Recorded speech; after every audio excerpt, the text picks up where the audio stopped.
प्रथमला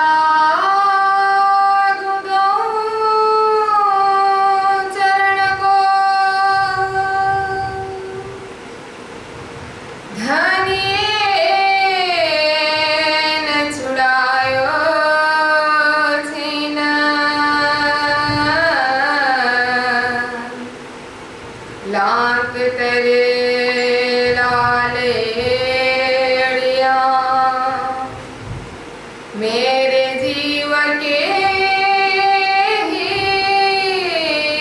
जीवन धन के गुण की मैं क्या कहूँ,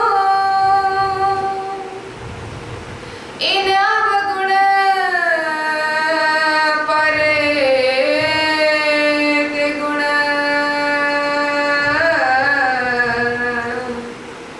महामत कहे इन दुह पर मैं वारी वारी दुल्हन। महामत कहे इन दुह पर मैं वारी वारी आनंद कंदम प्रभुदेव चंद्रम ब्रजे स्वरूपेण पुरापि जातम् प्रवेश्य प्राप्तं प्रिय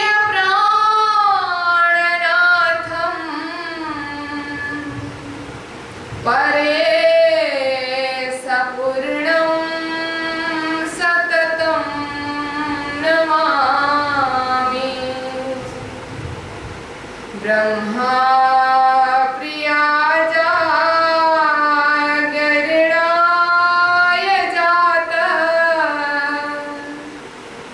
सर्वस्वपाता भवसिन्धुत्राता विज्ञान गाता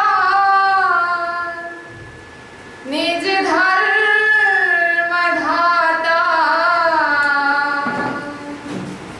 दिन एक बंधु शरणं प्रपद्ये दिन एक बंधु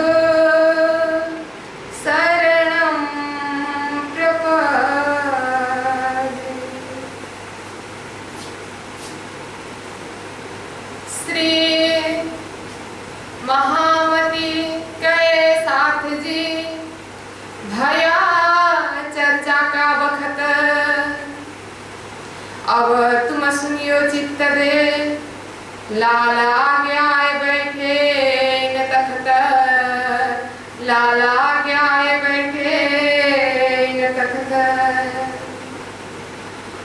अजबाई भतीजी मेघबाई की रहे गंगा जी के घर में, श्याम जी को ब्याही की हुई बातें से। मेघबाई हरवंश के आवे अजबाई, देखे गंगा जी के घर में राज की मेहरबानी आई, राज की मेहरबानी आई। मेघबाई हरवंश के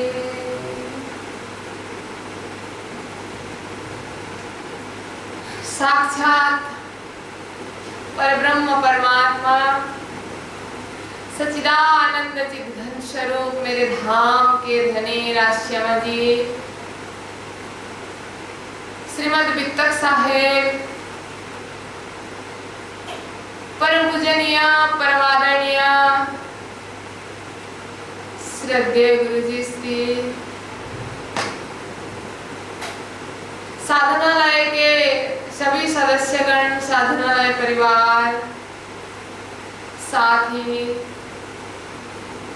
गूगल मीट के माध्यम से, फेसबुक लाइव के माध्यम से और यूट्यूब के माध्यम से हमारे साथ जुड़े हुए सद्धर्म प्रेमी, धर्म शिरोमणि, धनी के प्यारे आत्म समुदाय सुंदर साथ जी, आप सभी के श्री चरणों में यथा योग्य सभक्ति प्रेम प्रणाम करना चाहती हूँ। प्रणाम। परम आदरणीय सुंदर साथ जी, श्रीमद् वितक चर्चा हम निरंतर रूप में श्रवण करते हुए आ रहे हैं। आज हमारा कितना दिन है? 13वां दिन है। 13वां दिन के प्रसंग में हम उपस्थित हो चुके हैं। हम श्रवण कर रहे हैं सद्गुरु श्री देवचंद्र जी महाराज को 40 साल की कठोर तपस्या के बाद जब तारतम मंत्र मिला, साक्षात परब्रह्म परमात्मा के दर्शन हुए, अब उसके बाद अब देवचंद्र जी महाराज परमात्मा के कहे अनुसार जागरण कर रहे हैं। सबसे पहले गंगा जी भाई की जागनी हुई, सुंदर साथ में शामिल हो गए। उसके बाद परमात्मा के कहे अनुसार उन्होंने स्वयं देवचंद्र जी महाराज के पास में ब्रह्मात्माओं को भेजा।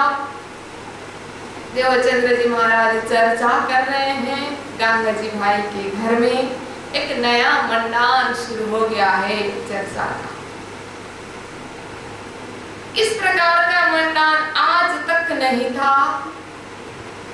देवचंद्र जी महाराज की चर्चा में जो भी विषय वस्तु है ना, वो विषय वस्तु आज तक 14 लोक में कहीं भी नहीं था।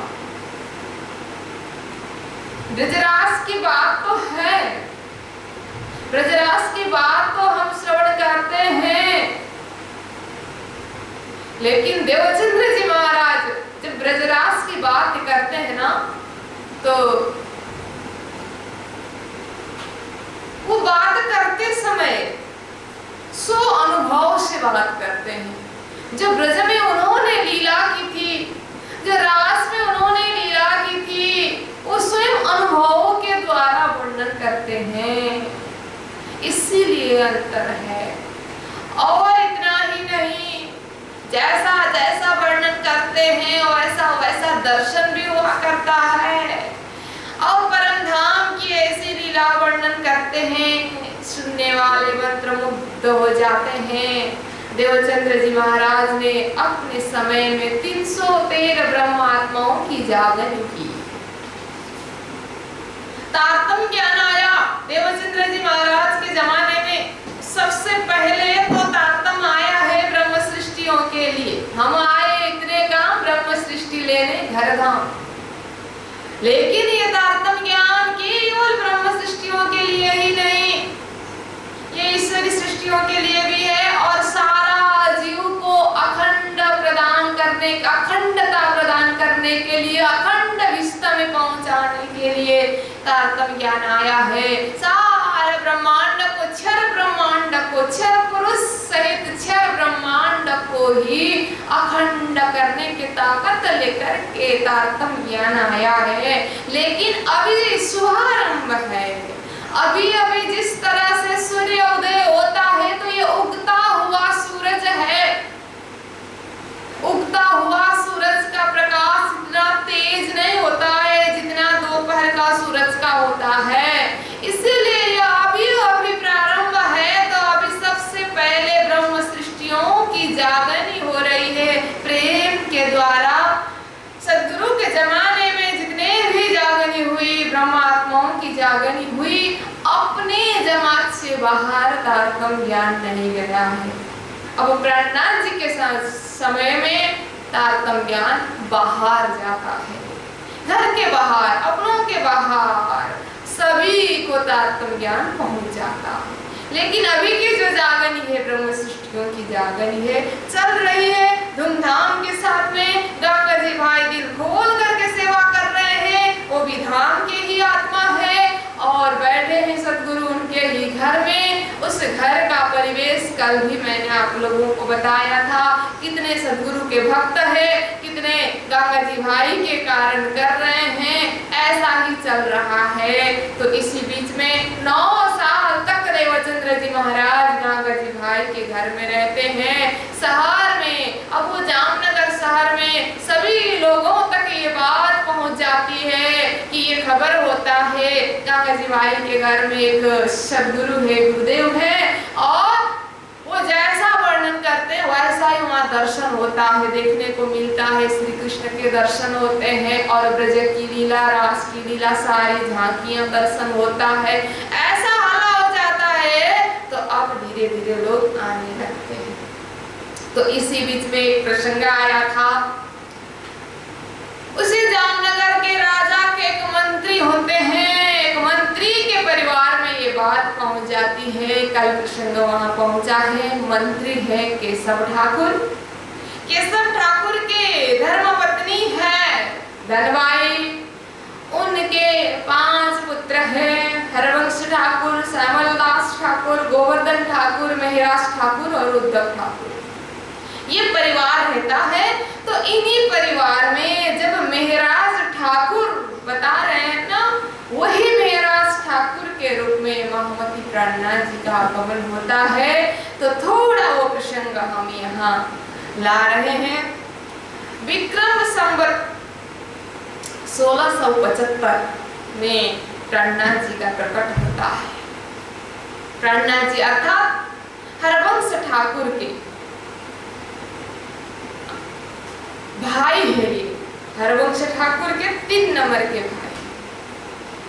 तो जब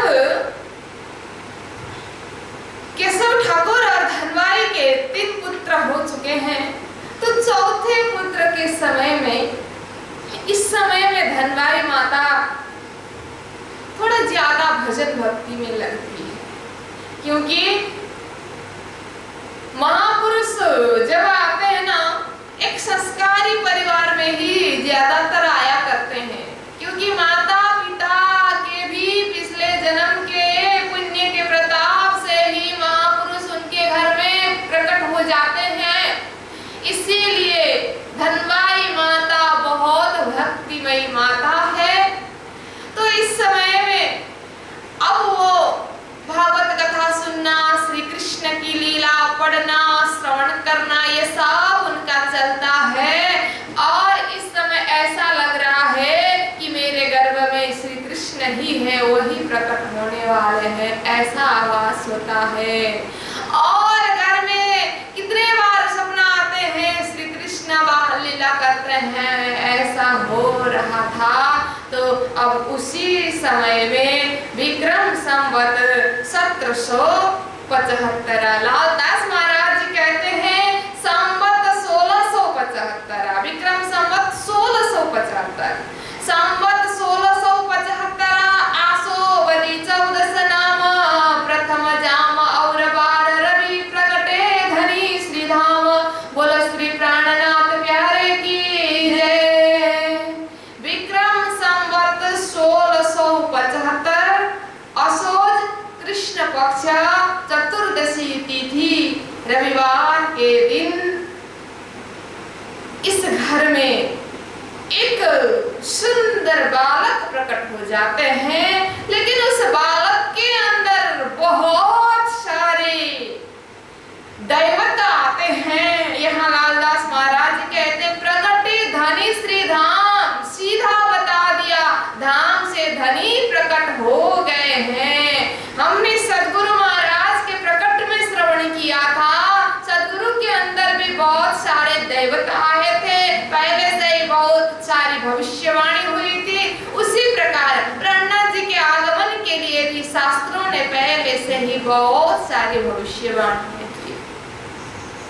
वैदिक परंपरा में भविष्यवाणियां थी बहुत। पद्मावती के नसरदे विंध्या पृष्ठ विराजिते इंदिरा नाम सा देवी भविष्यति कलो युगे। कलयुग में विंध्याचल पर्वत के ऊपर पद्मावती में इंदिरा नाम की देवी आकर के वहां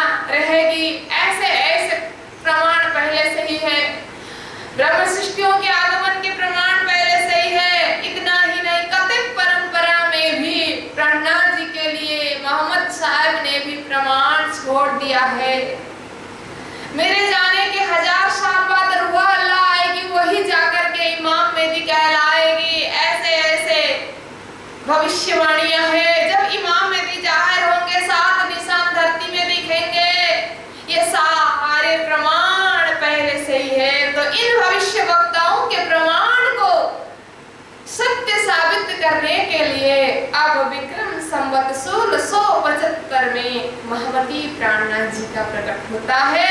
उनके अंदर दैवत है। जिस तरह से सदगुरु को हमने देखा था, सदगुरु महाराज शास्त्रों के आधार पर बुद्ध अवतार है, तो महामती प्राणनाथ जी शास्त्रों के आधार पर कल की अवतार है। सदगुरु महाराज कुरान के आधार पर रूह अल्लाह है, तो महामती प्राणनाथ जी कुरान के आधार पर इमाम मेहदी है। सदगुरु महाराज तारतम के आधार पर श्यामा जी अवतार है, तो महामती प्राणनाथ जी तारतम के आधार पर राज्य अवतार है। और सदगुरु महाराज जी सखियों के आधार पर सुंदरबाई सखी है, तो महामती प्राणनाथ जी सखियों के आधार पर इंद्रावती सखी है।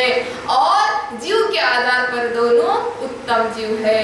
ये सारे दैवत उत्तम जीव के अंदर प्रवेश किए हुए हैं। इस तरह से इस जामनगर में कल की अवतार इमाम मेहदी, राज्य अवतार इंद्रावती सखी प्रकट हुए हैं। सारा दैवत लेकर के उस घर में अवतार तक पहुंचता है। ये प्रसंग आ रहा है। गंगा जी भाई एक सेठ, धनाढ्य सेठ, और केशव ठाकुर एक मंत्री, बड़े खानदान के। विचार करिए, एक मंत्री होने के नाते और मंत्री परिवार होने के नाते शहर में फैली हुई छोटी मोटी बात तो ऐसे उस घर में पहुंचती ही नहीं है। इसीलिए एक सूत्र है, गंगा जी भाई के घर की बहू उनकी बुआ है उन मंत्री के घर की बहू। इसीलिए जब भी गंगा जी भाई के बहू अजबाई अपनी बुआ मेघबाई से मिलने के लिए केशव ठाकुर के घर में, अर्थात कहो हरवंश ठाकुर की धर्मपत्नी है मेघबाई, तो हरवंश ठाकुर के घर जाती है कभी कभार, क्योंकि ज्यादा नहीं जाती है ना। एक तो ये भी सेठ की बहू है, उसके ऊपर घर में सदगुरु है, उनकी सेवा। इतना ही नहीं, रोज रोज घर में उत्सव होता है, मेला होता है, पारण चल रहा है, समझ लीजिए। लोग आते हैं और कथा सुनते हैं, कथा में इतना ही आनंद है, और भोजन भंडारा ये सब चलता है, तो इनका भी फुर्सत नहीं होता है। कभी कभार 9 साल में कभी कभार जब बुआ के पास जाया करती थी, तो कहती थी हमारे घर में परमात्मा के दर्शन हुआ करते हैं, इसीलिए बुआ आप भी आइए दर्शन कीजिए करके ये अपनी बुआ को सुनाती थी। अच्छा, ऐसी बात है, ठीक है, लेकिन वो भी बड़ी बहू है घर की, वो बुआ भी बड़ी बहू है मेघबाई उस घर की, तो उनको भी तुरंत निकल करके चले जाऊं, ऐसा भी संयोग नहीं बनता है। उस समय में बहुओं को बहुत सारे मर्यादा नियमों को देखना होता है, तो अब वो भी ज्यादातर तो नहीं जा पाती है, लेकिन बार बार कहने पर सुनाने लगी वो भतीजी कि रोज रोज श्री कृष्ण आते हैं और सामग्री मांग मांग के खाते हैं, तंबोल दे और पकवान कई बात बहुत प्रकार की लीलाएं होती है वहाँ, आप आइए करके सुनाती है। अजबाई नीत बातें करे दीदार धनी निर्धार, हम तो नीत देखता है तुम करो दीदार, हम तो रोज रोज दर्शन करते हैं, बुआ आप भी आइए ना, आप भी दर्शन करिए करके कहती है। तब अब इस बार तब मेघबाई ने कही जाओ गोवर्धन, तुम अपना देवर है गोवर्धन ठाकुर जो प्राणनाथ जी के बड़े भाई है, उनसे ऊपर वाले, तो गोवर्धन को कहती है गोवर्धन आप जाओ, मेरी भतीजी है ना अजबाई, वो पता नहीं क्या क्या बता रही है, उनके घर में श्री कृष्ण के दर्शन होते हैं, सारे लोग हैं, सदगुरु महाराज है, जाके देखो तो बात क्या है, सही है या क्या है, मुझे आके बताओ करके अपने देवर को कहती है। तो अब देवर को जब बहू ने, भाभी ने कहा, तो उससे पहले फिर गोवर्धन ने अपनी पत्नी पद्मा को कहा, पद्मा स्त्री गोवर्धन की सो पहले गई सोवत, पहले पद्मा चली जाती है गोवर्धन की धर्मपत्नी। तीन भी आए बात करी, मैं देखी लीला थी, तो उन्होंने भी आकर के कहा हाँ सच है, मैंने भी देखा, प्रत्यक्ष वहां लीला होती है, श्री कृष्ण की लीला होती है करके पत्नी ने कहा। तो देख अब दूसरे दिन गोवर्धन चले जाते हैं। तब गोवर्धन गए, जाए के लगे कदम, मैं शरण तुम्हारे आया जगाओ ने आतम। दूसरे दिन जब गोवर्धन ठाकुर चले जाते हैं सदगुरु महाराज के पास में, जाकर के सदगुरु के चरण में प्रणाम करते ही उनके अंदर ब्रह्मात्मा की सुरता थी, गुणवंती बाई की वासना थी, गुणवंती बाई की सुरता जग जाती है। जाते सदगुरु के चरण में प्रणाम करके कहते हैं मैं आपके शरण में आया हूँ। अब उसी समय गोवर्धन बाई की जागनी हो जाती है। सदगुरु महाराज कोई भी आता है ना तो वासना पहचान करके जागनी करते हैं। वो पहचानते थे कि ये परमधाम की ये सखी है, परमधाम की वो सखी है करके पहचानते थे और बता भी देते थे। पहचाना और गोवर्धन बाई की जागनी हो गई है। अब गोवर्धन भाई आज आए, उनकी जागनी हो गई, वो शाम को घर चले गए। उसी दिन एक घटना घट जाती है वहां पर। एक ऐसी घटना घटी कि शहर में हल्ला हो गया है और सारे लोग जाने लगे हैं उधर ही। अब नई नई बात है और कथा के विषय वस्तु भी इतने इंटरेस्टिंग है कि सदगुरु जोश में करते थे, सारा भाव से करते थे, तो सब मंत्र मुक्त होते थे, सब एकदम वही चर्चा कथा में खो जाते थे, डूब जाते थे, तो लोग जाने लगे उधर ही। और हर कार्य में एक अच्छा पक्ष होता है तो बुरा पक्ष भी होता है, श्रेयांसी बहुविघ्ना। तो इस कार्य के पीछे विरोध करने वाले भी हो गए हैं। कहते हैं ना, जिस पेड़ में बहुत ज्यादा फल लगते हैं लोग उसी में पत्थर मारते हैं, तो जहां फल लगा है पत्थर तो पड़ ही जाते हैं। तो लोग यहाँ पर हो गए हैं थोड़ा विरोधी टाइप के। तो अब उन्होंने जाकर के उसी जामनगर में कोतवालों से जाकर के चुगली लगाई। कोतवाल मतलब पुलिस के प्रधान है, अभी के भाषा में कहे तो पुलिस इंस्पेक्टर है, उस थाना के प्रधान है, जो प्रमुख है। चुगली खाई कोतवालों सो एक कायस्थ के घर जो मर्द बैठता है तुम क्यों न लेते खबर। चुगली भी इस टाइप की कर दी कि एक कायस्थ के घर में, इस नगर में जोरू और मर्द, स्त्री और पुरुष एक ही जगह रहते हैं दिन भर। रात में भी सदगुरु की चर्चा रात में भी होती है, तो स्त्री और पुरुष एक ही जगह रहते हैं। आप लोग क्यों खबर नहीं लेते हो, शहर में क्या क्या हो रहा है, कहाँ क्या क्या चल रहा है, विकृति भी बढ़ रही है, तो आप लोग क्यों खबर नहीं लेते हो करके किसी ने जाकर के चुगली कर दी। तो चुगली करने के बाद तो अब वो कोतवाल का फर्ज है क्या है वो थोड़ा देखें समझें। तो उस कोतवाल ने क्या किया, दो चौकीदार, दो सिपाही सैनिकों को भेजा, दो चौकीदार पटवाए दिए, तुम जाए जाओ बात मौसू आए जाहिर करो जो कछु है बिखर जाओ, ऐसा ऐसा कंप्लेन आया हुआ है, इसलिए तुम जाकर के अच्छी तरह से देखो बात क्या है, आकर के मुझे बताना। तो जो चुगल करने वाला था ना, चुगली लगाने वाला, अब उसी के साथ दो सिपाही को भेज दिया और वो व्यक्ति लेके गया सो चुगल वो व्यक्ति ने वही तो नहीं पहुंचाया गागा जी का घर, तो रात के समय में ऊपर खिड़की में एक क्या बोलते हैं उसको, पहले के जमाने में, अब पेट्रोल मिक्स बोलूं या दीपक बोलूं, जो भी है प्रकाश देने वाला, उस समय रखा था खिड़की में, और वहां लोग बैठे थे, सदगुरु चर्चा करते थे। वो प्रकाश, वो दीपक का प्रकाश तो खिड़की के बाहर दिख गया और दिखाई देता था दूर से।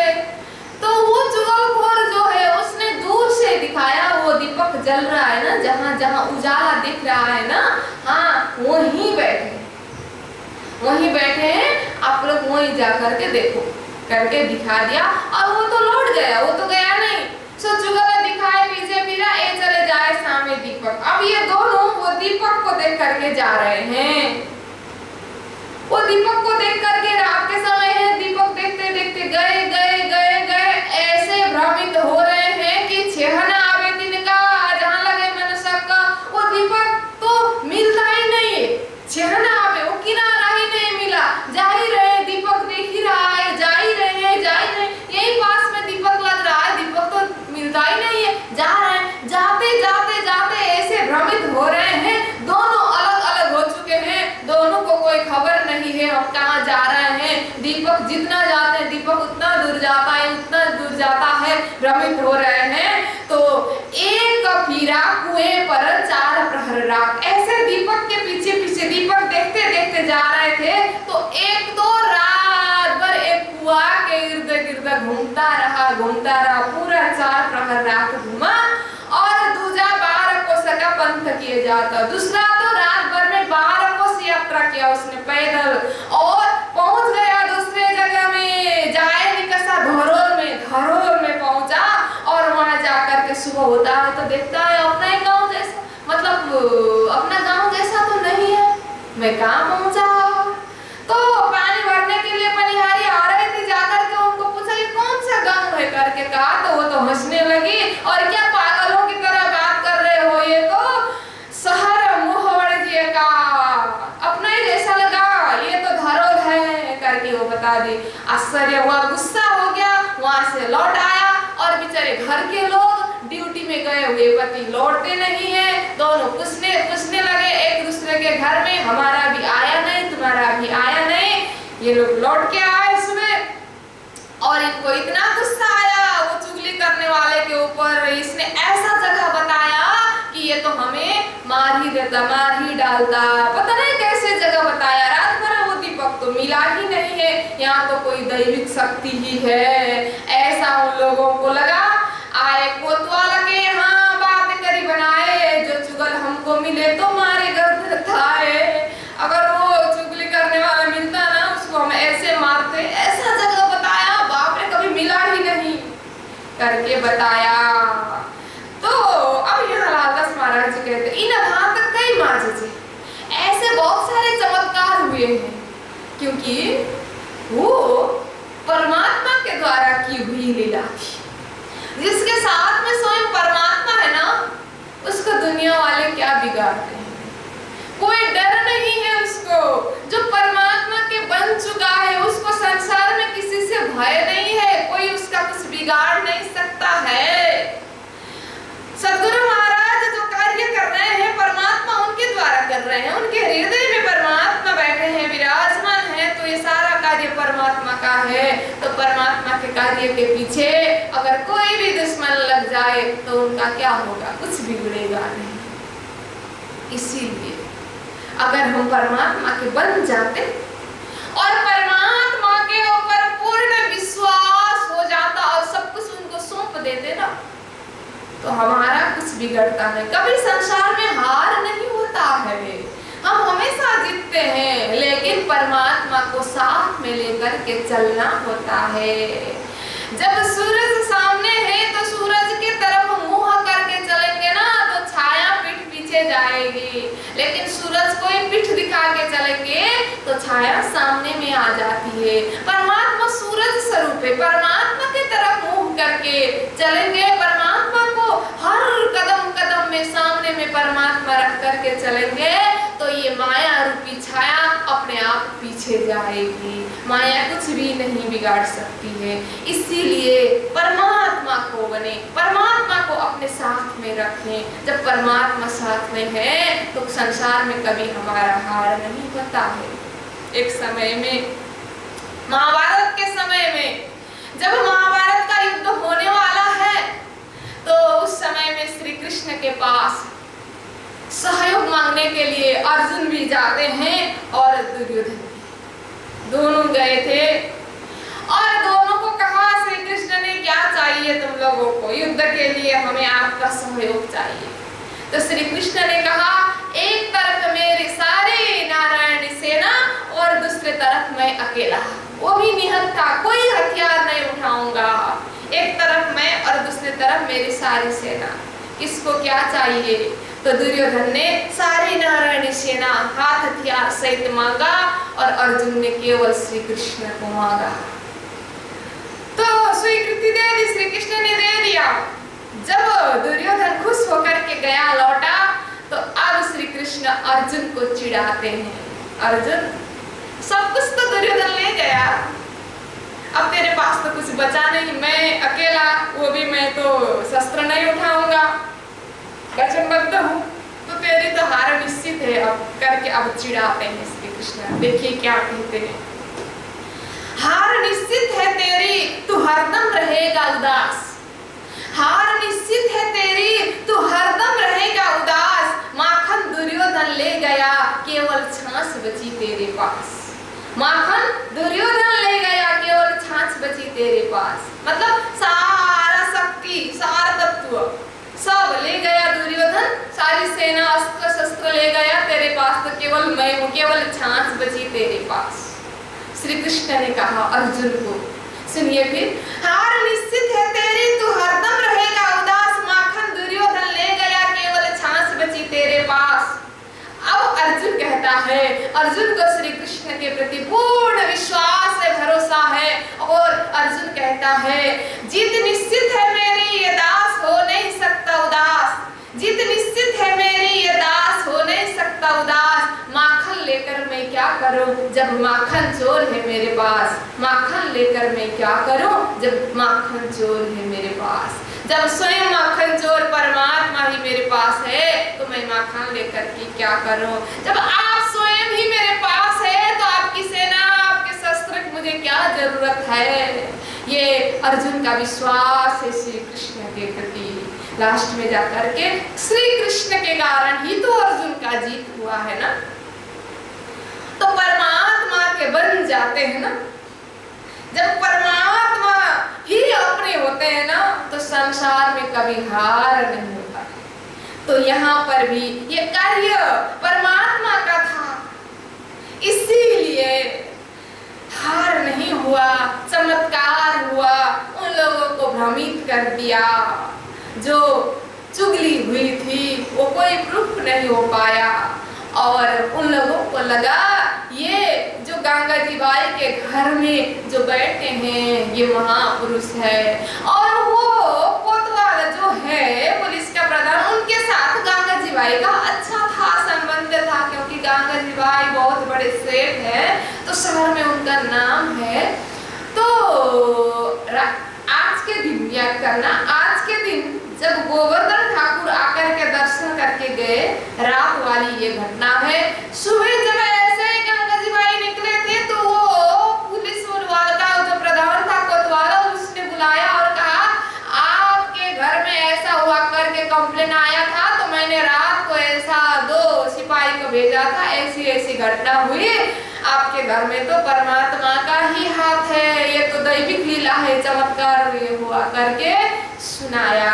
तो गंगा जी बाई भी आश्चर्यचकित हुए, हंसी भी आ गई, अरे स्वयं रामधनी मेरे घर में है, तुम लोग क्या बिगाड़ सकते हो, अंदर ही अंदर ऐसा लगा। तो वो तो जाकर के खुश होकर के सदगुरु महाराज को सुनाए कि शहर में ऐसी ऐसी बात हो रही है, लोग इस टाइप की निंदा करते हैं और ऐसा चमत्कार हुआ करके जैसे सुनाया। उन्होंने तो बहुत खुश होकर के सुनाया था, लेकिन सदगुरु महाराज ने सोचा हो ये मेरे लिए परमात्मा का आदेश है। अगर ऐसी बात चल रही है ना, अब मुझे किसी के घर में बैठ करके अब जागने की कार्य नहीं होगा। ये जो जागने का कार्य है, इसको आगे बढ़ाने के लिए अब एक किसी के व्यक्तिगत घर में बैठ करके नहीं होता है। बहुत सारे विघ्न बाधाएं आते हैं, इसीलिए अब मुझे गृहस्थ आश्रम को छोड़ करके वानप्रस्थ में प्रवेश करना है। अब मैं यहाँ नहीं रहूंगा। तुरंत जैसे ही सुना वैसे ही देवचंद्र जी महाराज उठ गए, अब यहाँ से मैं निकलूंगा नहीं रहूंगा करके। तब फिर गंगा जी भाई दुखी हो गए और शरण में पड़े। मेरा कहने का आशय ये नहीं था, आप मत जाइए मेरे घर को छोड़ करके। अब मैंने सब कुछ आपको समर्पित किया हूँ, अब मैं नहीं रह सकता हूँ आपके बगैर, आप मत जाइए। रोने लगे, विनती करने लगे। लेकिन देवचंद्र जी महाराज ने कहा, देखो भविष्य भी देखना है। अब मुझे कोई ऐसी धर्मपीठ की स्थापना करनी है, क्योंकि अब एक व्यक्ति का गृहस्थ घर कभी भी तीर्थ नहीं होता है। इसीलिए एक सार्वजनिक स्थान हो गया तो वहां पर किसी का भी बुरा नजर नहीं पड़ता है, वो सबका हो जाता है। इसीलिए परमात्मा का आदेश है, मुझे अब गृहस्थ आश्रम से वानप्रस्थ संन्यास में प्रवेश करना है, मुझे मत रोको। तो फिर गंगा जी भाई कहते हैं, अगर आपको मेरे घर में नहीं रहना है, गृहस्थ घर से आपको अलग होना है, तो आप दूर मत जाइए। पास में ही मेरे एक बगीचा है, वहीं जाकर के आप रहिए करके गंगा जी भाई ने विनती की। अब देवचंद्र जी महाराज उसी दिन गंगा जी भाई के बगीचा में जाकर के रहने लगे। उस बगीचे में एक खिजड़ा का पेड़ था, वो पेड़ के नीचे जाकर के बैठे और वहीं अपने हाथ से एक धर्मपीठ की स्थापना की और वहां एक जागनी का झंडा लहराया। उसी दिन वहां धर्मपीठ श्री 5 नौतनपुरी धाम की स्थापना हुई। बोलो श्री सद्गुरु महाराज की, श्री 5 नौतनपुरी धाम की। अब हरदास महाराज जी कहते हैं, संवत 1687 कार्तिक में मजबूर, विक्रम संवत 1687 में नौतनपुरी धाम की स्थापना करते हैं। अब दूसरे दिन जब गोवर्धन ठाकुर सदगुरु के पास आते हैं, तो अब गंगा जी भाई के घर नहीं, वो खिजड़ा के पेड़ के नीचे आते हैं। अब सारे सुंदर सा तो खिजड़ा के पेड़ के नीचे आते हैं। सदगुरु महाराज अपने हाथ से कुटिया बनाते हैं और एक पेड़ था, उन्होंने उसकी डाली से दातन करके दूसरे जगह वो पेड़ उसको तिनका को गाड़ा, तो वहां से और एक वृक्ष बन गया है, जो आज भी हम नौतनपुरी धाम जाते हैं, 2 खिजड़ा के वृक्ष हमें दर्शन होते हैं, तो दूसरा खिजड़ा का पेड़ बन जाता है। अब खिजड़ा के पेड़ में ही बैठते हैं, सारे सुंदर साथ वहीं आते हैं। अब वो स्थान हो गया है, तीर्थ स्थान हो गया है, एक पूरी बन गया है, वो धर्मपीठ बन गया है। वो इतना पवित्र स्थान है जहाँ के हर बालू बालू में सदगुरु का पसीना सिंचन हुआ है। प्रत्येक ईंट में, प्रत्येक पत्थर में सदगुरु के पसीना सिंचन हुए हैं, उन्होंने अपने हाथ से बनाया है। और बनाते समय ऐसा भाव है कि मेरे धाम के ब्रह्मात्माएं यहाँ आएंगे, उनकी जागनी करनी है, मुझे उनको घर वापस ले जाना है। इसीलिए मैं ये पीठ, धर्मपीठ की ये पूरी की स्थापना कर रहा हूँ, ये तीर्थ बना रहा हूँ। भाव ही अब यहाँ दूसरा हो जाता है। तो इसीलिए महामती प्राणनाथ जी ने श्री 5 नौतनपुरी धाम के लिए वाणी में बहुत सारी महिमा गाई है। वारने जाऊं बटराए वल्लभनी, उस पेड़ के ऊपर मैं कुर्बान जाता हूँ, एक पत्ते पत्ते के ऊपर मैं कुर्बान जाता हूँ। वहाँ के हर सामग्री को याद करते करते प्रत्येक के ऊपर मैं बलिहारी हो जाता हूँ करके वहाँ की महिमा गाते हैं। तो वो ऐसा स्थान बन गया है जहाँ से आत्मा का लक्ष्य मिलने वाला है, ऐसा ज्ञान प्राप्त होता है वहां से। ऐसा स्थान 14 लोक में कहीं भी नहीं है, ऐसा स्थान स्थापना हुआ है। इसीलिए प्राणनाथ जी वाणी में कहते हैं कि पहले बीज उदय हुआ, पूरी जहां नौतन, सब पुरियों में उत्तम हुई जो धन्य। ऐसा पूरी है ये, पहले बीज उदय हुआ, तातम रूपी बीज उदय हुआ है इस स्थान में। जो नौतन पुरी है, नया पुरी, जो ऐसे पूरी आज तक 14 लोक ब्रह्मांड में नहीं था, तो पहले बीज उदय हुआ, इसी पुरी से तातम का बीज उदय हुआ है और ये सब पुरियों में उत्तम है। अभी तक नौतनपुरी धाम की स्थापना होने के समय तक में जितने भी पुरियां थे, वैदिक परंपरा अनुसार 7 पुरियों की बात आती है। अयोध्या, मथुरा, माया, काशी, कांची, अवंतिका, पुरी, द्वारवती, गया, सप्तैति मोक्षदायिका, मोक्ष देने वाली 7 पुरियां हैं। अयोध्या, मथुरा, हरिद्वार, काशी, कांची, कामकोटि, उज्जैन एवं द्वारिका ऐसे पुरी है। तो ये सारे जितने भी पुरी हैं वैदिक परंपरा के अंतर्गत करते, परंपरा के जो भी के जितने भी तीर्थ है, अभी तक जितने भी धाम है, जितने भी पुरी है, ये सारे पुरियों में से उत्तम है, धन्य धन्य है, जहाँ तारतम का बीज फूटा हुआ है, तारतम का बीज प्रकट हुआ है। अब ये बीज जाकर के सूरत और पन्ना जी में जाकर के वृक्ष बन जाता है, 18,000 वाणी बन जाता है। तो ऐसे महान नौतनपुरी धाम की स्थापना हुई है। अब सदगुरु महाराज नौतनपुरी धाम में कथा चर्चा सुनाते हैं।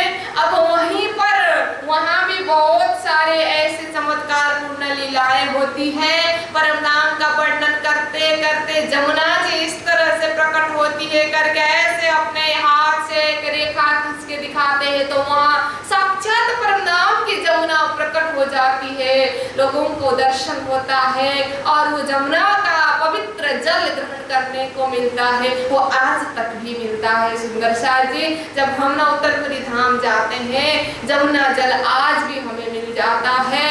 जब उस गुजरात के एरिया में जब बरसात कम होता है, बारिश ही नहीं होती, सब तरफ सूख जाता है, सूखा पड़ता है, लेकिन वो जमुना जल कभी सूखता नहीं है, प्रशस्त जल निकलता है वहां से। ये धनी की कृपा है, ये सद्गुरु के कर कमल द्वारा प्रकट हुए हैं, ये परमात्मा की लीला है। ऐसे बहुत सारे लीलाएं होते हैं। तो अब ये गोवर्धन भाई कथा सुनते हैं, घर जाते हैं, कथा सुनते हैं, घर जाते हैं। तो अब लालदास महाराज जी कहते हैं, पहले मिलाप गोवर्धन का श्री देवचंद्र जी से, तहाँ श्री राज के दीदार की बातें करे घर में। जब घर जाते हैं तो घर में जाकर के क्या क्या दर्शन हुए सारी बात बताते हैं। और उनका छोटा भाई है मेहराज ठाकुर, जो महावती प्राणनाथ जी बन जाते हैं, वो मेहराज ठाकुर जो है उनके मन में भी अंकुर पैदा होता है, मैं भी सद्गुरु के पास जाऊं, मुझे भी दर्शन मिले, सद्गुरु के दर्शन मिले करके। तब कहा गोवर्धन को मोहे ले जाओ तुम, कहा ये मोसो न हो गई बिना श्री देवचंद्र जी के हुक्म। अपने बड़े भाई को कहते हैं मुझे भी ले चलिए ना, मुझे भी दर्शन करना है। लेकिन गोवर्धन कहते हैं मैंने सद्गुरु को नहीं पूछा हूँ, सद्गुरु के हुक्म के बिना मैं तुम्हें ले जा नहीं सकता हूँ करके टाल देते हैं, मना करते हैं। तो 12 वर्ष 2 महीना और 4 दिन का उम्र जब होता है महामती प्राणनाथ जी का, उस दिन से अंकुर जगा है सद्गुरु से मिलने के लिए। अब रोज रोज कहते हैं 12 वर्ष 2 महीना 4 दिन के दिन अंकुर जगा, 5वां दिन, 6वां दिन, 7वां दिन, 8वां दिन, रोज कहते हैं अपने बड़े भाई को मोहे ले चलो, ठीक है मैं पूछ के आता हूँ। कथा में जाते हैं, कथा सुनते हैं, भूल जाते हैं। और छोटा भाई जिद करता है, बच्चों को कौन लेके जाता है, डिस्टर्ब करता है, कभी क्या बोलेगा कभी क्या बोलेगा। 12 साल का है तो इतना सीरियसली भी नहीं लिया, लेकिन भूल ही जाते हैं। तो एक दिन तो इतना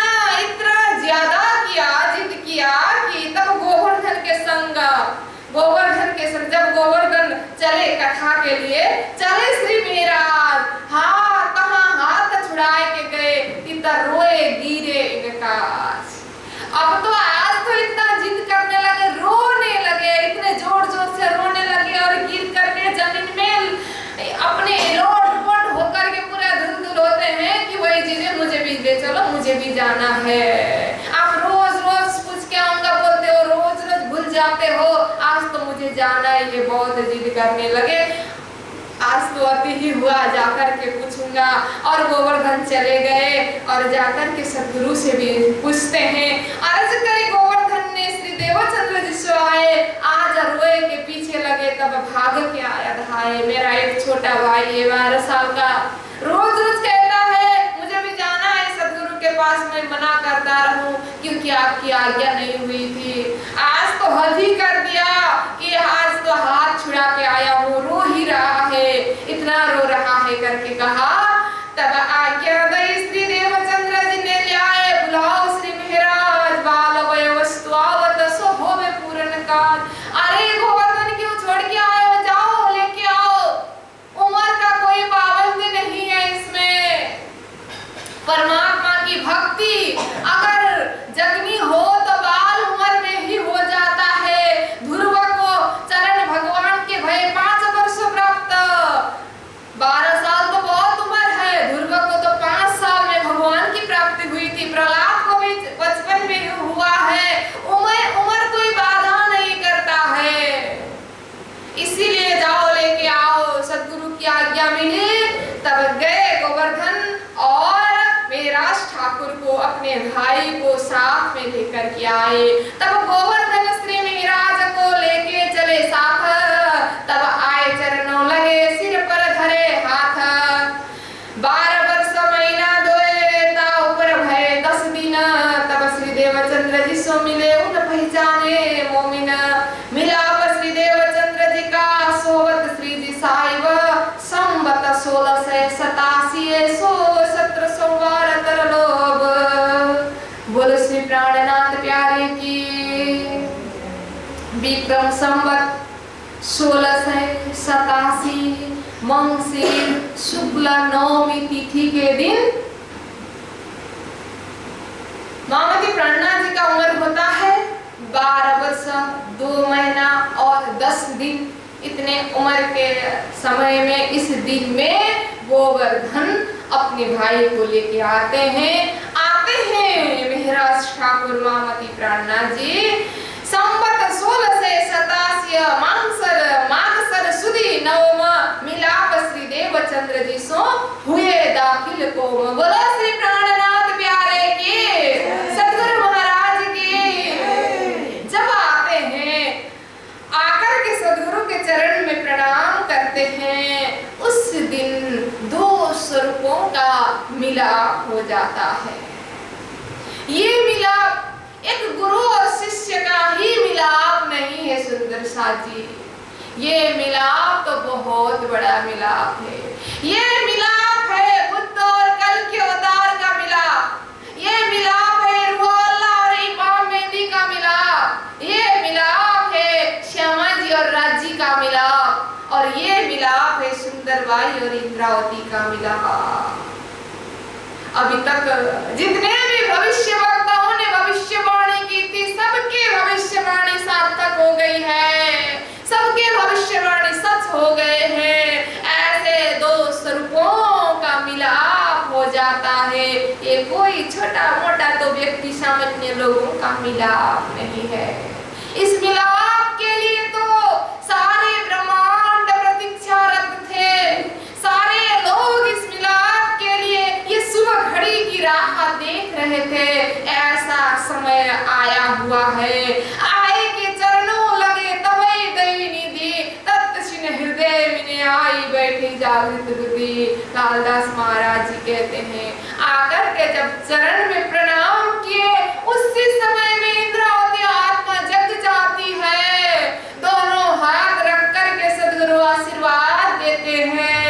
सदगुरु को पता चल गया है ये इंद्रावती है, अब इंद्रावती के हाथ से ही जागरण होना है। इंद्रावती हाथ जागरण, इसीलिए बार बार सदगुरु के मुंह से ये बात निकलती है, इंद्रावती हाथ जागरण मेरे पीछे महाराज। पता चल गया है मिलाप में ही, प्रथम मिलाप में ही इतने अंदर से इतने अंतरंग हो जाते हैं, आत्मा जुड़ जाती है। अब सदगुरु बहुत सारे उपदेश देते हैं, तुरंत सारी जिम्मेदारी देखते हैं। कहते हैं शाकुंतल शाकुमार ढूंढन की एकांत होई सुनाई बात, मूल स्वरूप उनके हंसता है ओ खेल में है अपनी जात। एकांत में ले जा करके समझाते हैं देखो बहुत कार्य करना है, मेरे पीछे तुम ही करोगे, जागतिक कार्य आगे बढ़ाना है। परम धाम से 12,000 ब्रह्म आत्माएं आई है, वो एक ही जगह में नहीं आई है, विभिन्न जात में आई है, विभिन्न वर्ण में आई है, विभिन्न भेष में आई है। शाकुंतल और शाकुमार जो परम धाम की एकदम लीडर सखियां है, वो संसार में आकर के राजा और बादशाह के रूप में खेल रही है, मस्त है खेल में। उनको जगाना है, उनको ढूंढना है, उनका मूल स्वरूप परमात्मा तो हंस रहा है, क्योंकि वो सपना में बहुत सुख भोग रही है, तो वहां परमात्मा उनके हंस रहे हैं, वो खेल में मस्त है। अब सुनाने लगे तो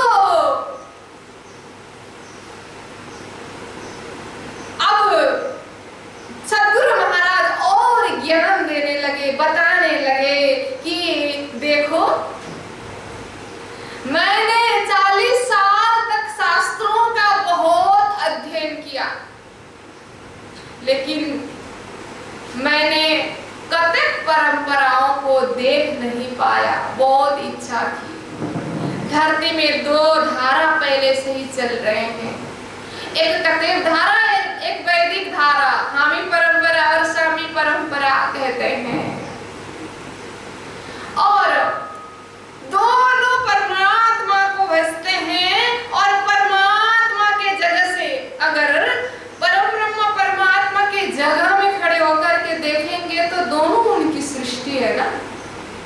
परमात्मा के लिए एक अपना एक पराया तो नहीं है, दोनों उनकी सृष्टि है। दोनों तरफ बहुत सारे साक्षियां हैं, प्रमाण है, भविष्यवाणी है। परमात्मा स्वयं धरती में आ रहे हैं तो दोनों के लिए आ रहे हैं ना। परमात्मा स्वयं ज्ञान लेकर के आ रहे हैं तो दोनों के लिए आ रहे हैं ना। भले भाई भाई में झगड़ा हो, लेकिन माता पिता के लिए तो 2 पुत्र बराबर ही है ना। इसीलिए ये उस दर्जा की बात है, एकदम नीचे उतर करके एकदम संकुचित सोच लेकर के हम इस चीज को ना देखें सुंदर साथ जी। ये परब्रह्म के दर्जा से अगर हम देखें, धरती में सूरज भी किसी को पक्षपात नहीं करता है प्रकाश देने के लिए, तो परमात्मा कैसे पक्षपात करते हैं। इसीलिए कह रहे हैं अभी ब्रह्म आत्माएं हर जगह आई हुई है। मैंने एक धारा का तो बहुत अध्ययन किया, लेकिन दूसरा जो धारा है ना, कतेब का धारा, उसका अध्ययन नहीं कर पाया हूँ। कहते हैं कि हम तो इन कुरान को बहुत किया पढ़ना, पर जाहिरी लोग जो हमको न देवे लेवना। मैंने तो बहुत चाहा, लेकिन हमारे में भी कर्मकांड पक्ष है ना, कर्मकांडी लोग, क्योंकि कुरान तो छूना ही नहीं है और देखना ही नहीं है, जाति खत्म हो जाता है करके एक कट्टरपंथ, एक कर्मकांड में कट्टर है, उन लोगों ने मुझे लेने नहीं दिया, और हमारे भी नहीं, उनके पक्ष में भी ऐसे ही शरीयती लोग, क्योंकि कुरान के सिवा बाकी ग्रंथ देखना ही नहीं होता है, छूना ही नहीं होता है। बाकी लोग तो शैतान है, मुसलमान से अन्य लोग तो शैतान है करके वो भी ऐसे ही कर्मकांडी शरीयती है, कट्टर है। लेकिन कोई भी धर्म ग्रंथ किसी एक के लिए करके नहीं आता है। कोई भी धर्म ग्रंथ हो वो तो परमात्मा की वाणी है, परमात्मा के आदेश से आए हैं, तो परमात्मा किसी को पक्षपात नहीं करते हैं, सबके लिए है। किसी विशेष व्यक्ति समुदाय के लिए नहीं होता है, वो सबके लिए होता है। और उसमें जो ज्ञान है, जो आत्मा का ज्ञान है, जो परमात्मा का ज्ञान है, उसको लेना है, न कि उसमें बताए हुए मान्यता, कर्मकांड, नीति, नियम, ये सब से परमात्मा प्राप्त होने वाले नहीं है। जो ज्ञान बताया है उसको ग्रहण करना है। सबके घर में आईना होता है ना, आईना तो हर किसी के घर में होता है, हिंदू के में भी होता है, मुस्लिम के में भी होता है, लेकिन जिसके घर के में जाकर के भी आईना को अगर देखेंगे तो अपना ही चेहरा दिखता है ना। उस आईने में दूसरों का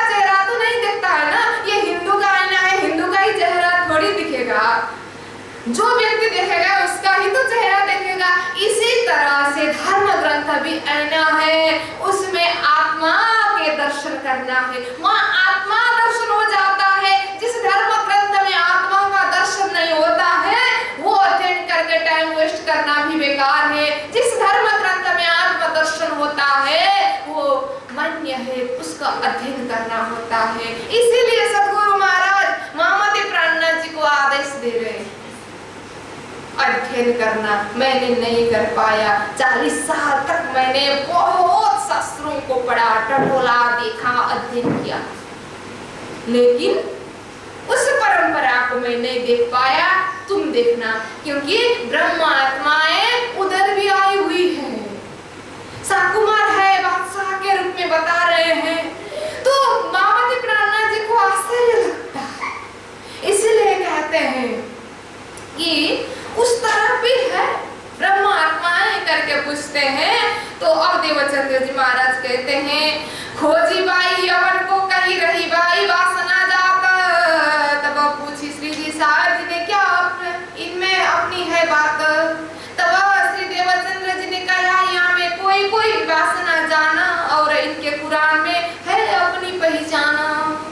ये प्राणनाथ जी ने और लालदास महाराज जी ने बाद में जाकर के नहीं किया हुआ ही है, ऐसा नहीं है। ये सद्गुरु ने आदेश पहले से ही दिया था कि हमें कोई कोई वासना है, हमारी अपनी पहचान है, हमारी बात है, वहां पर करके समझाया था। क्योंकि हर धर्म ग्रंथ में आत्मा और परमात्मा की बात होती है ना सुंदर शाह जी, तो वहां परमात्मा की बात है, आत्मा की बात है, इसका मतलब है परमात्मा की बात और ब्रह्म सृष्टि की बात है वहां पर। इसीलिए कहते हैं, मैंने एक खोजी बाई यवन स्त्री को जगाया, उस परम धाम में वो रही बाई की वासना थी। इसीलिए तुम्हें कहता हूँ कि आगे जाकर के ये कार्य तुम्हारे द्वारा होना है करके समझाया। और इशारे कई धाम की सो सुन के ग्रह लय, तब बीज मात्र इन लीला का सब पाया उस वक्त। सब बहुत कुछ बताया देवचंद्र जी महाराज ने, लेकिन कुछ बीज ही लिए ले पाया। धनी ने धन तो बहुत दिया पर लिया न हरामखोर। प्राणनाथ जी कहते हैं, धनी ने बहुत दिया था लेकिन सब नहीं ले पाया, कुछ कुछ ही लिया, थोड़ा बहुत ही लिया।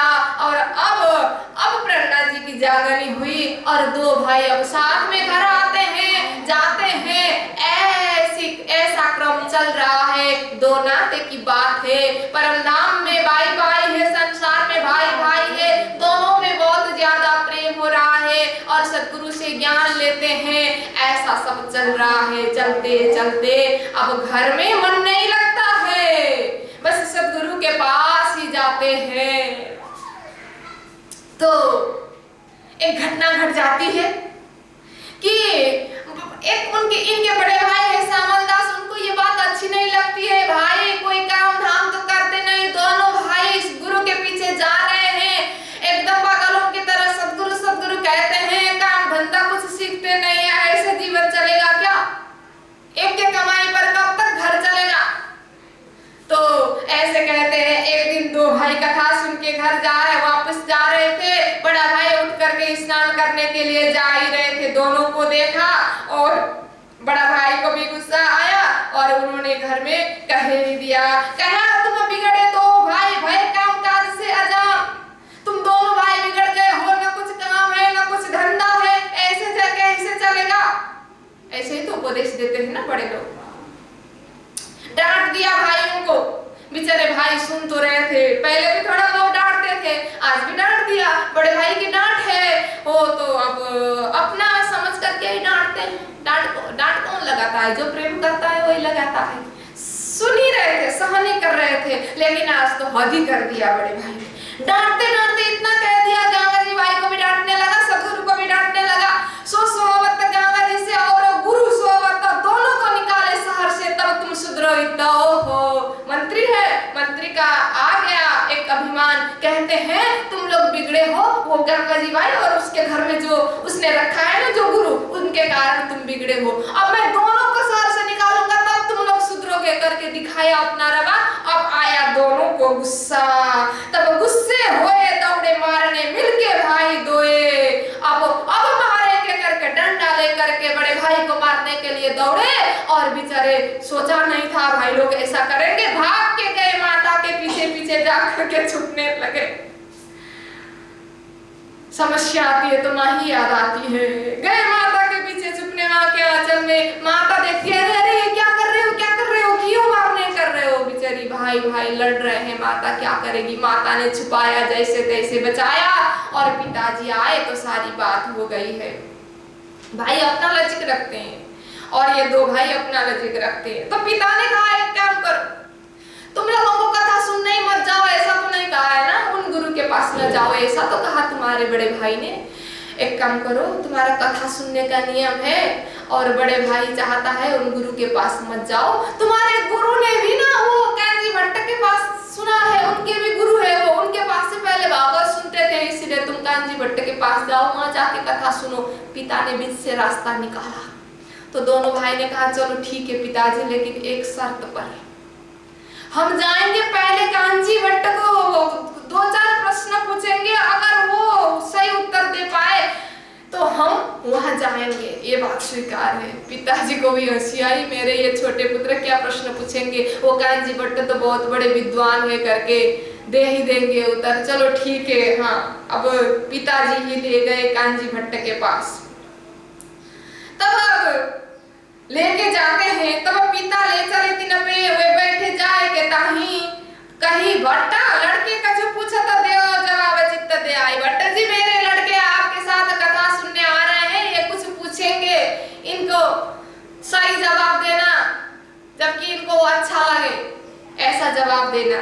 तो कांजी भट्ट ने कहा चलो ठीक है, पूछो बेटा पूछो, क्या पूछना चाहते हो पूछो। तब पूछी दो भाई ने, भट्ट कितने गुण के लोग, भट्ट जी लोग में कितने गुण है, तत्व कितने सही, कितने प्रलय आलोक, कितने तत्व है, प्रलय कितने हैं करके पूछा। ये तो बहुत सामान्य प्रश्न है भट्ट जी के लिए, तो अब बहुत सामान्य प्रश्न है, ये तो बेसिक नॉलेज है।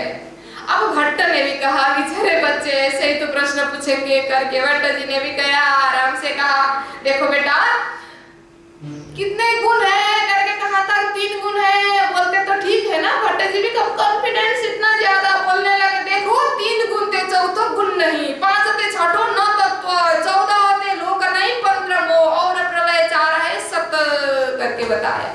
देखो 3 लोक 3 गुण है, 7 रज तम 3 गुण है, 3 गुण से चौथा गुण तो है ही नहीं, और 5 तत्व है आकाश वायु अग्नि जल पृथ्वी, 5 से छठवां तक कोई तत्व है ही नहीं, और 14 लोक है अतल वितल सुतल जलातल महातल रसतल पाताल नीचे, और ये भूलो और ऊपर भूलोक स्वर्गलोक महालोक जनलोक तपलोक सत्यलोक, 14 से 15वां तो लोक है ही नहीं, और 4 प्रलय है, नित्य प्रलय, नैमित्तिक प्रलय और प्राकृतिक प्रलय और महाप्रलय, चौथा से 500 प्रलय नहीं है, और महाप्रलय में सब नाश हो जाता है करके भागवत के आधार पर भट्ट जी ने बताया। तो उसके बाद दोनों पूछते हैं तो कहो पार ब्रह्म रूप जो सोरहत कौन ठौर, तब बताइए परमात्मा कहाँ रहते हैं। तो फिर भट्ट जी कहते हैं कहीं क्षीर समुद्र अक्षय वट पर रहे अंगुष्ठ मात्र गौर, क्षीर सागर में अक्षय वट के पत्ते पर और अंगुष्ठ मात्रा में भगवान रहते हैं। तो भट्ट जी एक बात बताइए, आपने अभी 14 लोक से 15वां लोक ही नहीं है कहा, और शास्त्रों में ही 14 लोक को महाप्रलय में नाश बताया, तो ये क्षीर सागर है कहाँ। और आपने 3 गुण से चौथा गुण ही नहीं है, ये कौन से गुण के अंतर्गत आता है, 5 से छठवां तत्व ही नहीं है कहा, ये कौन से तत्वों के अंतर्गत आता है। और सारा महाप्रलय में नाश होता है, तो ये परमात्मा कहाँ रहते हैं, क्योंकि ये 14 लोक से तो लोक ही नहीं है, आपने कहा करके दोनों ने सवाल पूछा। तब भट्ट की सुध उड़ गई, ये जवाब ब्रह्म से न होए। अरे केशव ठाकुर जी, आपके लड़कों ने जो प्रश्न पूछा ना, ये तो मेरे से तो क्या 14 लोक में कोई भी इसका जवाब नहीं दे सकते, स्वयं सृष्टिकर्ता ब्रह्मा जी आए ना तो भी इनका जवाब नहीं दे सकते हैं करके भट्ट जी ने हाथ जोड़ा। तब कई भी तहा पिता ने तुम्हारे चित्त आवे करो सोए, पिता भी हार गए, जो चित्त में आएगा वही करो, तुम्हारी मर्जी करो, जाओ बेटा जाओ। उस समय में दोनों भाई इतने खुश हो जाते हैं, इतने खुश हो जाते हैं। खुश होकर के सदगुरु के पास आकर के सारी घटना बताते हैं। घर में ऐसी घटना हुई, भट्ट जी के पास ऐसा ऐसा हुआ। तो उस समय में कहते हैं देखो कि ये तारतम ज्ञान ही ऐसा है, तारतम का प्रकाश ही ऐसा है जो 14 लोक में किसी के पास नहीं है। ये शास्त्रों के एक एक रहस्य को उजागर करता है। ये तारतम की महिमा है। दोनों भाइयों को अभी तक सदगुरु का ज्ञान ले रहे थे, लेकिन इस घटना से ऐसा मन में लगा हमारे सदगुरु इतने महान हैं। हमारे सदगुरु ने जो हमें तारतम ज्ञान दिया है ना, हमें जो तारतम मिला है, ये तारतम इतना महान है कि ये शास्त्रों के एक एक रहस्य को खोलता है। अगर सदगुरु न मिलते, तारतम प्राप्त नहीं होता, तो हम भी इसी भ्रम में रहते थे। इतने सारे रहस्य हमें पता नहीं होता था। हम इसी भवसागर में डूबे रहते थे। हम भवसागर से पार अपने घर, अपने आत्मा के लक्ष्य, वो दिव्य धाम तक नहीं पहुंचते थे। उस समय में सदगुरु की महिमा पता चल जाती है और श्रद्धा बढ़ जाती है कि सदगुरु की महिमा कितनी है। हजारों फूल चाहिए एक माला बनाने के लिए, हजारों दीपक चाहिए एक आरती सजाने के लिए, हजारों बूंद चाहिए समुद्र बनाने के लिए, और मेरे सदगुरु अकेले ही काफी है। मेरे सदगुरु अकेले ही काफी है इस भवसागर से पार कराने के लिए। मेरे सदगुरु अकेले ही काफी है इस भवसागर से पार कराने के लिए। बोलो श्री सदगुरु महाराज की। सदगुरु की महिमा बढ़ जाती है और दोनों भाई अब इतना ज्यादा खुश होते हैं, और साथ में जाना, साथ में आना, घर में कोई कुछ बोलता नहीं है। और सदगुरु जो ज्ञान देते हैं, तारतम का ज्ञान, एक एक शास्त्रों का रहस्य खुलता जाता है। और कहीं भी शास्त्रार्थ करने के लिए जाना पड़ा, कहीं भी वो दोनों भाई एकदम तैयार हो जाते हैं। इतने आनंद के साथ समय बीत रहा था। 13 साल तक अचानक विक्रम संवत 1700 में गोवर्धन भाई का धाम गमन हो जाता है।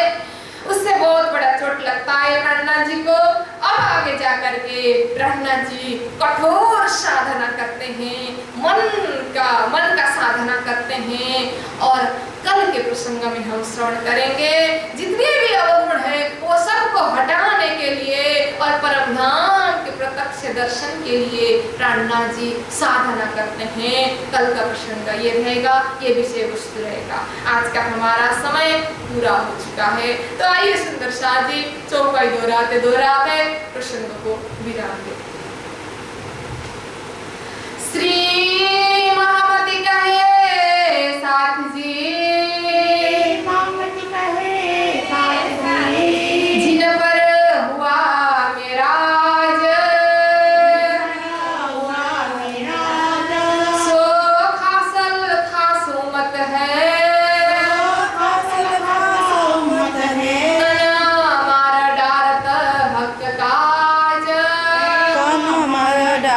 हक काज, तन मार डारत हक काज, तन मरत डारत हक